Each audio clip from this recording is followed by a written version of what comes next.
Simcha today will be at 6:35. Tomorrow morning we're davening at 6:10. There's no slichot. We finish that for the year, and at least until next Elul. Now for a quick of our Torah.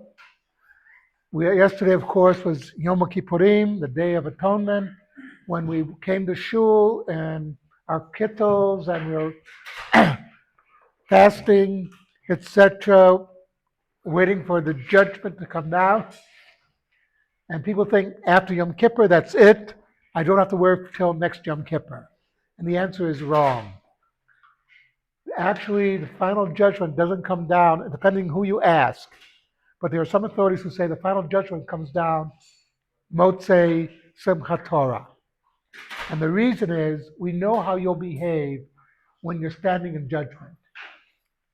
We know that before you go to court and you're being accused of something, and maybe you're guilty, you're contrite, you'll tell the judge, "Oh, I'll never do that again," etc. That's not the problem. The problem is when the opportunity arises, will you do it again? And Simchat Torah, we're having a great time. We're imbibing, you might say, having a good time, dancing, etc. That's when Avirot will happen. I tell a story, and not some of you've heard it before. Tells Yeshiva, a fellow donated what in today's dollars would have been considered millions of dollars on one condition. He'd get to visit the yeshiva one day a year at his choosing. He doesn't have to give the yeshiva any notice that he will be coming. What day does he show up? Purim. And the Rosh Yeshiva is like, oh no. This is the one day of the year the boys are not learning. They're having a good time. They're drinking. They're partying. It is the worst day for him to see how yeshiva operates. After he goes around, but yeshiva can't stop him because that's the condition of the donation. After that, he walks around a little bit, and afterwards he comes up to the Rosh Yeshiva and says, "I'm doubling my donation." He looked and said, "You didn't see the guys learning. You didn't see us at our best.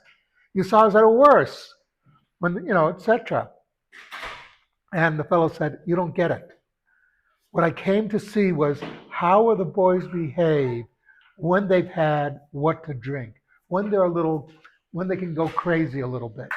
In other words, I want to see how they actually behave when they're not under your thumb." And I walked around, I saw how they behaved. I didn't hear any lashon hara. I didn't hear any fights between boys. I heard nothing but love between them when they were drunk. And as they say, when wine enters, the truth comes out. I can see that whatever you're doing with the boys, it's having a much deeper impact than just the Torah learning. They're imbibing the Torah learning, so it's now part of them. And that's why Simchat Torah is such an important holiday for our judgment.